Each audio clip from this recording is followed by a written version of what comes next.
শ্রেণী দেখেন আমাদের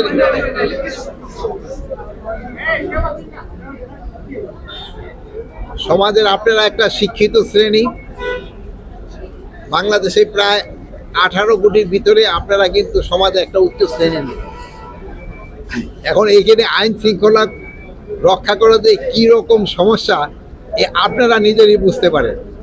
এই যে দেখেন আপনারা অল্প কিছুজন লোক আসছেন, এখানে কিন্তু কন্ট্রোল করা ডিফিকাল্ট। এই 18 কোটি লোকের যে কন্ট্রোল করা কি ধরনের সমস্যা, এটা আপনারা কিন্তু পায়ে পায়ে বুঝতে পারেন। আপনাদের আমি ধন্যবাদ, আপনারা অনেকক্ষণ কষ্ট করে রয়েছেন। আমার মনে হয় ডিসি মহোদয় হয়তো আপনাকে চাটা খাওয়াইছে কিনা আমি জানি না। আর একটা হলো, আমাদের এখানে ছিল একটা মত বিনিময় সভা। আপনারা জানেন যে নির্বাচন ঘনিয়ে আসতেছে। এই নির্বাচনের জন্য আমাদের কি কি ধরনের প্রস্তুতি নিতে হবে, এটা প্লাস আইন শৃঙ্খলার ব্যাপারে আমাদের এখানে আলোচনা হয়েছে। এখন আরেকটা আমরা বড় একটা সমস্যা, আপনি গতকাল আপনারা অনেকে মিডিয়া কভার করছেন, এই গাড়িগুলি একটু বন্ধ করতে দিতে, এই গাড়িটা বন্ধ করে না ভাই।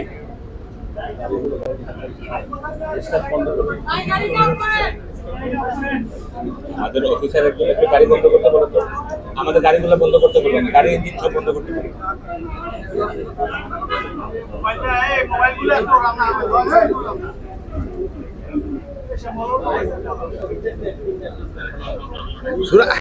এটা একটু বন্ধ করুক, এটাকে পরে যাক একটু। স্যার বলছি স্যার, চলে গেছে লোক। আর হলো এগুলি ব্যাপারে আমাদের এখানে আলোচনা হয়েছে।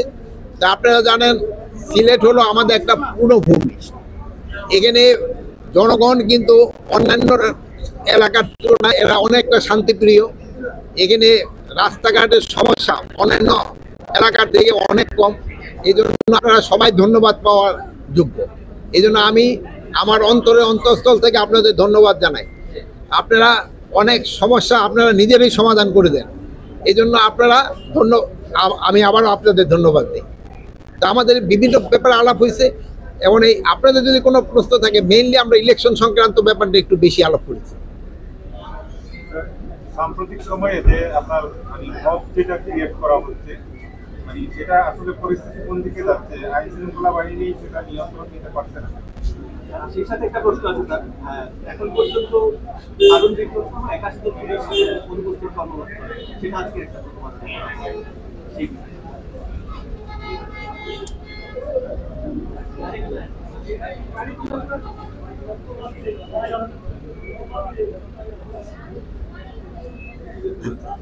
আমাদের যারা পুলিশ কর্মকর্তা অনুপস্থিত আছে, তাদের ক্ষেত্রে আইন অনুযায়ী যেগুলি ব্যবস্থা নেওয়ার, ওইগুলি কিন্তু ব্যবস্থা নেওয়া হচ্ছে। আর আমরা আপনাদের আগে আমরা বলছি যে আমরা কিন্তু নতুন পুলিশ নিয়োগ দিচ্ছি। এবং আমাদের যারা নতুন পুলিশ অনেক, এর আগে প্রায় 4000-এর উপরে যারা ট্রেনিং করে বের হয়ে গেছে। এখন একটা বেস এখনও ট্রেনিং করতেছে, এবং আরেকটা বেস খুব তাড়াতাড়ি প্রশিক্ষণে তারা যাবে। তাছাড়াও আমরা অন্যান্য যে আমাদের বাহিনীগুলি রয়েছে, এই জন্য ইলেকশনের জন্য তাদের একটা আমরা প্রশিক্ষণ দেব। ওই প্রশিক্ষণ আমি 7 তারিখে রাজারবাগ পুলিশ কনভেনশন সেন্টারে আমরা ওইটার উদ্বোধন করব। এবং শুধু পুলিশ না, অন্যান্য সব বাহিনীরই প্রশিক্ষণের ব্যবস্থা করা হচ্ছে ইলেকশনের আগে। এটা আমাদের সেনাবাহিনীদেরকেও আমরা একটা অনুরোধ করেছি, প্লাস আমরা বিজিবি, আনসার, তাদেরও আমরা অনুরোধ করছি। ইলেকশনের ক্ষেত্রে কিন্তু আনসারের ভূমিকাটা কিন্তু সবচেয়ে বেশি। আইন শৃঙ্খলা বাহিনী আনসারের সংখ্যা একটা কি বলে কেন্দ্রে 10 জন করে থাকে হলো আনসার। এর বদল হলো 6 জন পুরুষ আর 4 জন হলো মহিলা, যাদের হাতিয়ার থাকে না। আর 2 জনে থাকে যারা হাতিয়ার সহ, 12 জন। এবার আমরা করছি আরও 1 জন বাড়াই দেব, প্রিজাইডিং অফিসারের প্রোটেকশনের জন্য আমরা 1 জন আনসার ইউনিফর্ম পাঠাই দেব। তারপরে পুলিশ তো আমরা প্রতি জায়গায় 2 জন, হয়তো কোথাও 3 জন করে থাকবে। তারপরে ধরেন সেনাবাহিনী তো মোবাইলে থাকবে। তারপরে আপনার বিজিবি, কি বলে র্যাব, এবিবিএন, তারপরে আপনার কোস্টগার্ড, এরা তো সবাই থাকবে। এবার আমরা ইলেকশনের সময় শুধু সেনাবাহিনী না, এবার আমরা নৌবাহিনী এবং বিমান বাহিনীরও তাদেরও আমরা কাজে লাগাবো। একটা বিষয় আলোচিত হচ্ছে রামলীর উপর আক্রমণ। সেটার এটা ব্যাপারে আমরা কিন্তু অনেকে নুরুল উপরে যে আক্রমণটা এটা খুবই দুর্ভাগ্যজনক।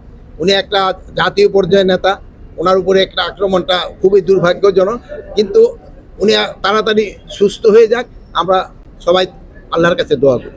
আরেকটা বিষয় এটা হচ্ছে যে বর্তমানে বাংলাদেশে বেশ কয়েকটা বিশ্ববিদ্যালয়ে অস্থিরতা বিরাজ করছে।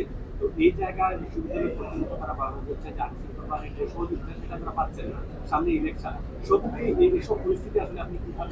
এখন ধরেন যে মানে বিশ্ববিদ্যালয় বা অন্যান্যগুলি যেমন সব জায়গায় তো আইন শৃঙ্খলা বাহিনীর দরকার পড়ে না, শিক্ষকরাই মানে যেহেতু আমার ফাদারও একজন শিক্ষক ছিলেন, মানে স্কুল কিন্তু তারাই কন্ট্রোল করে। যেমন ধরেন আমি এখানে এক ভাইরে দেখলাম, এখানে দেখতেছি না, যেমন আপনাকে সবাই বের হওয়ার জন্য বললো, আপনারা আস্তে আস্তে সবাই চলে আসবে। প্রতি সমাজে কিন্তু কিছু কিছু লোক থাকে যারা সমাজটাকে একটা কন্ট্রোলের ভিতরে রাখে। তো এখানেও যেমন ধরেন আমাদের ইউনিভার্সিটিতে যারা শিক্ষকতা করতেছেন এবং ভিসির আছেন, তারা খুবই যোগ্য এবং খুবই লার্নেড মানুষ, এবং ছাত্রও তাদের মেনে চলে। আমার মনে হয় ওনারা এই তাদের যে ছোটোখাটো সমস্যাগুলি আছে আমাদের এই শিক্ষক এবং ছাত্ররা আলোচনার মাধ্যমে তারা সমাধান করতে পারে। সেটা হচ্ছে যে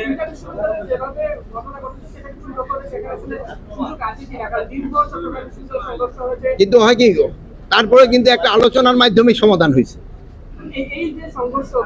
এটা হয় কি, এই একটা আলোচনার মাধ্যমে সমাধান হয়েছে। এই অন্যান্য ছোটখাটো দিয়ে একটা সমস্যা, ধরেন আমাকে পরিবারও তো অনেক সময় সমস্যা হয়, তারপরে ধরেন আমাকে মুরব্বীরা বসে একটা আলোচনার মাধ্যমে সমাধান করে। আমরা দেখেছি 5 আগস্টের পর অনেক অস্ত্র কিন্তু এখনো খোয়া গেছে এবং স্বরাষ্ট্র মন্ত্রণালয় থেকে একটি প্রজ্ঞাপনও জারি করা হয়েছে পুরস্কার দেওয়া হবে। একই সাথে যেহেতু আর 5 মাস পরেই নির্বাচন, আমরা দেখেছি বিশেষ করে সীমান্ত এলাকাগুলোতে কিন্তু অস্ত্রের জঞ্জনানি শুরু হয়েছে। ইতিমধ্যে সিলেটে কিন্তু আমরা দেখেছি 2 দফায় প্রায় 5টি অস্ত্র উদ্ধার করা হয়েছে। এটা কোনো অ্যালার্মিং কিনা নির্বাচনকে সামনে রেখে অস্ত্রের জঞ্জনানি আবার সীমান্ত দিয়ে অস্ত্র আসার কোনো সম্ভাবনা দেখছে কিনা? এই জন্য ওই যে আপনি একটা বললেন না, জঞ্জনানি তো হয় নাই, উদ্ধার হয়ে গেছে। যেন জঞ্জনানি করতে না পারি, কিন্তু আগেই উদ্ধার হয়ে গেছে। এখন আর হাতিয়ারগুলি কিন্তু উদ্ধারের চেষ্টা করা হচ্ছে। এই জন্য কিন্তু আপনারা আমাদের বিভিন্ন ক্ষেত্রে সহযোগিতা করে যাচ্ছেন, এই জন্য আপনাদের ধন্যবাদ। এই হাতিয়ার উদ্ধারের ক্ষেত্রে আপনারা সহযোগিতা করবেন, এই জন্য আপনাদের বলছি, যদি আপনারা ইনফরমেশন দিতে পারেন, আপনাদের ইনফরমেশনটা এটা কিন্তু আমরা কাউকে জানাবো না, এবং এই জন্য ইনফরমেশনটা দিবে। ইনফরমেশনের ভিত্তিতে যদি হাতিয়ারটা উদ্ধার হয়, তাহলে আমরা একটা পুরস্কৃত করবে, আমরা একটা অ্যামাউন্ট কিন্তু আমরা ডিক্লেয়ার করছি।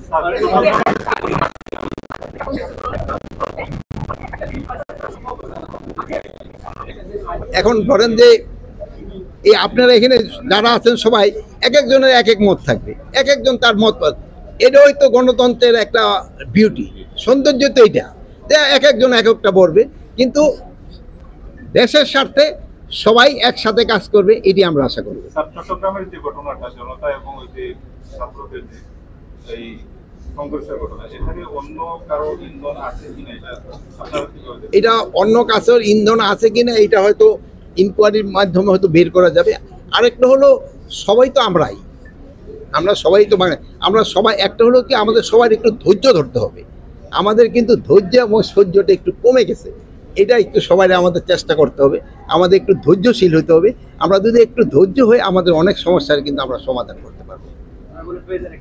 আমাদের সিলেটের এখন সবচেয়ে আলোচিত বিষয় হচ্ছে সাদা পাথর দুর্ঘটনা, তো সেক্ষেত্রে বেশ কয়েকটি কমিটি তদন্ত